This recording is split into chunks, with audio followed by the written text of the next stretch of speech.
Hi everyone, welcome back to my channel. I am Riddhima और आज हम बात करने वाले हैं एक ऐसे शो के बारे में जिसकी भाई हाइप तो इतनी बिल्डअप की थी इन्होंने, और एक्चुअली मुझे भी काफी ज्यादा एक्सपेक्टेशंस थी उसके बारे में, बट समहाउ वो एक्सपेक्टेशंस मीट नहीं हुई। Yes, I am talking about the 50। So it's been almost a week ये शो एयर हो रहा है और भाई ऑलरेडी इतना कुछ हो गया है इसमें। Let's talk about all those things in details. तो इस शो के 50 कंटेस्टेंट्स कौन है और इसका पूरा कॉन्सेप्ट क्या होने वाला है वो मैंने अपने लास्ट वीडियो में शेयर किया था। अगर आपने वो वीडियो नहीं देखा है तो उसका लिंक मैं डिस्क्रिप्शन बॉक्स में डाल दूंगी, आप वहां से जाके देख लेना। सो बेसिकली यहाँ ये 50 कंटेस्टेंट्स रोज कुछ फिजिकल और कुछ मेंटल टास्क करते हैं अपने फैंस के लिए ताकि वो लैक्स ऑफ रुपीज जीत सके। और भाई इंट्रो के टाइम पर ही रोडीज वालों का अलग, टीवी वालों का अलग, बिग बॉस वालों का अलग और एल्विश के दोस्तों का अलग ग्रुप बन चुका है। So first day before even they could enter the palace, उससे पहले ही इनके होस्ट लायन जी ने कह दिया कि भाई अभी एक इमीडिएटली अरीना गेम होगा और पैलेस के अंदर से 49 लोग जाएंगे। तो फर्स्ट टास्क के लिए इन्होंने एक ये म्यूजिकल चेयर वाला टास्क डिजाइन किया था जिसमें अलग अलग टीम्स आपस में कम्पीट करने वाली थी। ये एकदम फिजिकल टास्क था और इसमें काफी सारी छोटी बड़ी हर्डल्स क्रॉस करनी थी और जिसने वो पूरा हर्डल्स का राउंड पहले कंप्लीट कर लिया वो वाली टीम्स जीत जाएंगी। बट द कैच वाज कि म्यूजिकल चेयर्स में म्यूजिक बजने नहीं वाला है, वहां गाने एक्चुअली लाइव गाए जाएंगे भाई हिमेश रेशमिया। भाई और कुछ हो या ना हो लेकिन हिमेश के वो क्रिंज जरा से पहले वाले गाने सुन के ना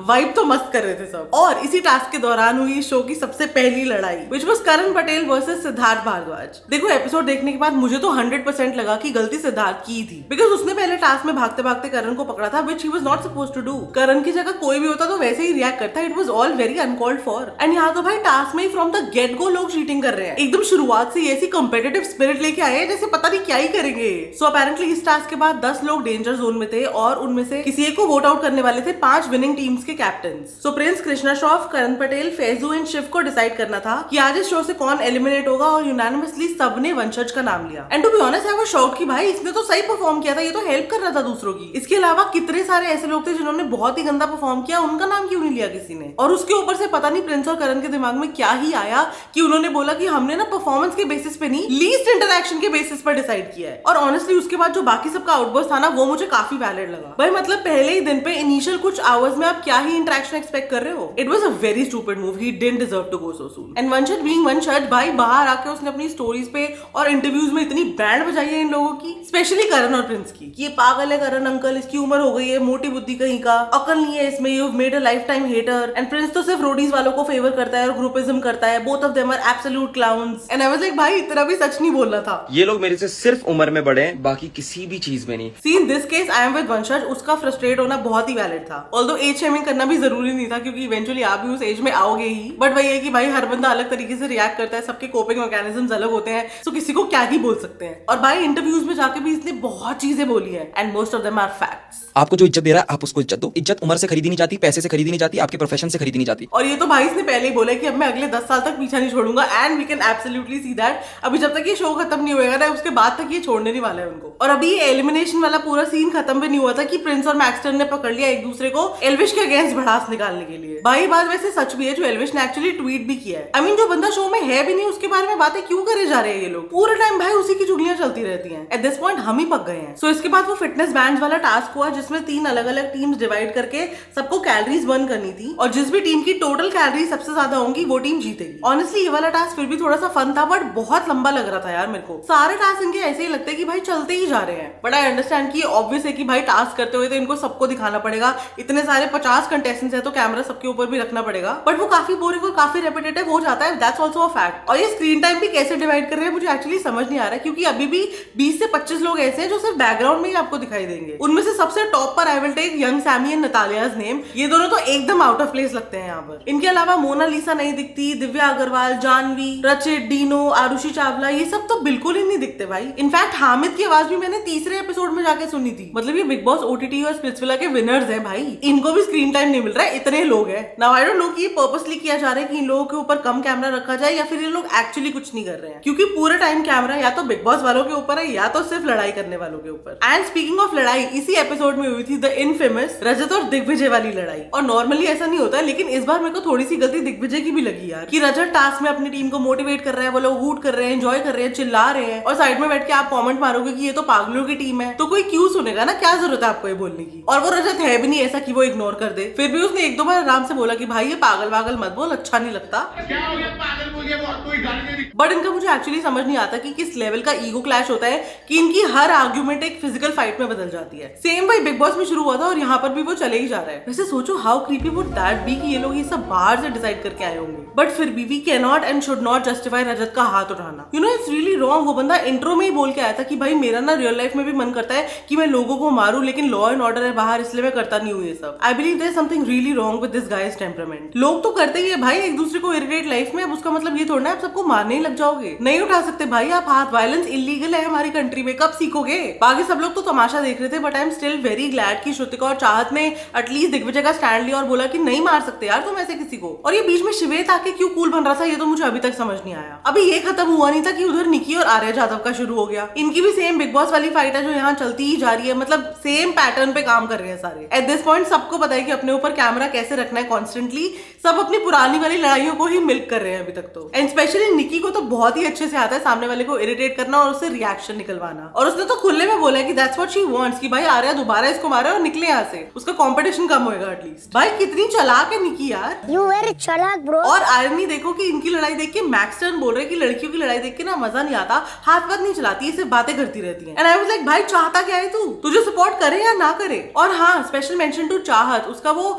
जीरो टॉलरेंस टू बुलशिट वाला एटीट्यूड मेरे को बहुत ही पसंद आ रहा है भाई। बिग बॉस में पूरा टाइम रोती रहती थी बट फाइनली वो बोलना सीख गई है guys. And I was so happy जब उसने लक्ष्य को एक्चुअली मुंह तोड़ जवाब दिया कि भाई तू गाली दे के कूल मत बन, अब तू गाली देगा तो तू खाएगा भी वापस, गाली और not, but I am happy that she stood her ground. इसके बाद हुआ वो फर्नीचर स्मैश करके सेफ कार्ड्स अर्न करने वाला टास्क, जिसमें भाई क्या गंदी चीटिंग की है इन लोगों ने। अरबाज ने स्टार्टिंग में ही 5-6 कार्ड्स अपने पास रख लिए जबकि everybody was supposed to take only 1। वो अपनी अलायंस में फैज और अदनान को दिए जा रहा था और भाई सपना ने देख लिया और वो भड़क गई। और सही भी है यार, आप लोग ज्यादा हो नंबर में, आप लोग ग्रुपिज्म करके चीट करोगे तो लोग तो आपको कॉल आउट करेंगे ही ना। बहुत सही क्लास लगाई सपना ने इनकी, स्पेशली अदनान की। And he was way out of line when he said कि भाई औरतों की तरह बिहेव करो। अब क्या करे, वो किचन से कड़छी लाके मारते तेरे सर पे, will that be feminine enough? What does that even mean? अब ये वाले टास्क के एंड में 11 लोग डेंजर जोन में थे तो उनको बाकी सब सेफ कंटेस्टेंट्स वोट करके सेव करने वाले थे। बाकी सबको मिनिमम एक वोट तो मिला ही, लेकिन सुमायरा और सौरभ घाटगे को एक वोट भी नहीं दिया किसी ने, and that is why they both got eliminated. And then Karan and Prince did something very irritating yet again, जिससे सिर्फ मैं ही नहीं पूरा यूट्यूबर समाज भी इरिटेटेड होगा। सो प्रिंस भाई साहब बोलते हैं करण को कि जब से यूट्यूबर्स आए ना इंडस्ट्री में, इन्होंने इंडस्ट्री की वैल्यू ही एकदम खत्म कर दिया है। प्रोडक्ट्स भी तभी बिकेंगे और गाने भी तभी चलेंगे जब ये लोग प्रमोट करेंगे। इन लोगों की वैल्यू तो ऐसे बढ़ा रखी है जैसे पता नहीं क्या ही है ये, मतलब वैल्यू ऐसे बढ़ा दी जैसे ये पता नहीं क्या क्या है। जिस पर रिद्धि डोगरा जी कहते हैं कि एक्टर्स वर्क रियली हार्ड, ये लोग ना मेहनत करते हैं और 9 में वर्क एथिक्स होते हैं। एक ही चीज है जो नहीं होती है इसमें, ethics. And this conversation made me so furious. To be honest, मुझे लगता है being a creator, I should speak up and here are my 2 cents. So to all the actors जिनको लगता है कि एक्टर बनना ही एक सबसे हार्ड वर्किंग करियर पाथ है, उनको मैं बता दूं every job demands hard work. हम सब भी बहुत मेहनत करते हैं भाई, बिना टाइम देखे, बिना शिफ्ट्स देखे, पूरी रात पूरे दिन स्क्रिप्टिंग, रिकॉर्डिंग, एडिटिंग सब कुछ खुद करते हैं। और हमारे पीछे पीछे कोई छाता लेके हेयर एंड मेकअप वाले दादा नहीं घूम रहे होते हैं, ना ही कोई हर 2 घंटे बाद आके हमारे टचअप्स कर रहा होता है और हमारे लिए फ्रूट्स काट के लेके आ रहा होता है और कॉफी सर्व कर रहा होता है। We do everything from the scratch on our own. Secondly, भाई हम लोग काम करते हैं ऐसा जेन्युइन कि भाई लोगों को लगती है हमारी बातें बिलीवेबल। सो अगर हम जेन्युइन है, हमारा कंटेंट जेन्युइन है, हमारे प्रमोशंस जेन्युइन है और उसकी वजह से आपके प्रोडक्ट्स बिक रहे हैं या फिर आपकी सीरीज हिट हो रही हैं, उसमें भी हमारा ही फॉल्ट है। आप लोग को इतनी दिक्कत है तो मत करवाओ भाई प्रमोशंस, अपने दम पे चला लो अपने गाने और अपनी movies. And to top it all, अगर आपको यूट्यूबर से इतनी प्रॉब्लम है तो यूट्यूबर खुद मत बनो ना, stay the actor that you are. इसे बोलते हैं peak hypocrisy. I swear these actors behave so entitled, इनको लगता है कि भाई इनके अलावा कोई मेहनत नहीं करता है। It's high time they stop demeaning other professions यार। ये लक्ष्य और अर्चित का तो मुझे वैसे भी समझ नहीं आया भाई, यहाँ पे आके कुछ कंटेंट तो वैसे भी नहीं दे रहे थे, लड़ाई करके और निकल गए। मतलब एक शो मिला था आपको यार, कुछ कैपिटलाइज ही कर लेते। एंड मुझे ऑनेस्टली लगा था यहाँ पे ट्रेडर्स की तरह होगा कि रोज फटफट एक एलिमिनेशन होगा, बट ऐसा तो हो ही नहीं रहा है। आधे लोग वायलेंस की वजह से निकल रहे हैं और आधे वॉकआउट करके जा रहे हैं। सो अभी तक वंशज, सौरभ और सुमायरा एविक्ट हुए हैं, बट इस अपकमिंग वीक में काफी सारे लोग निकलने वाले हैं, जैसे कि जानवी, चाहत, बेबिका, खानजादी, भव्या, दुष्यंत और रचित, जो कि अपेरेंटली सारे फिलर कंटेस्टेंट्स ही है मेरे हिसाब से। अभी तक किसी ने कोई खास कंटेंट दिया नहीं है इनमें से। But also Karan Patel is going to walk out of the show saying कि भाई मैं रोज इतना वायलेंस नहीं झेल सकता। आज ब्रो हमारे लिए भी बहुत डिफिकल्ट हो रहा है ये रोज झेलना। मेरे को इस शो के पॉजिटिव और नेगेटिव दोनों के बारे में बात करनी थी, बट पॉजिटिव्स कुछ है ही नहीं, क्योंकि एंटरटेनमेंट के नाम पर ये सिर्फ झगड़ा कर रहे हैं। मजाक, मस्ती और फन मोमेंट्स तो ये दिखाई नहीं रहे हैं बिल्कुल। टास्क भी इनके मुझे काफी इमेच्योर लगे। कम ऑन, अच्छा खासा बजट है इस शो का and they are literally getting away with musical chairs. एकदम इजी और यूजलेस फिटनेस चैलेंजेस करवा रहे हैं, रिडल्स गेस करने को दे रहे हैं, चीजें स्मैश करवा रहे हैं, पंजे लड़वा रहे हैं। It's all very cringe and very slow also. Plus the host, भाई क्या है ये लायन, कोई इज्जत ही नहीं करता रहता है इसकी, इतना हल्का आदमी है ये। बिग बॉस की तो आवाज की ही इतनी वैल्यू है कि भाई एटलीस्ट लोग थोड़ा से डर के रहते हैं उनसे,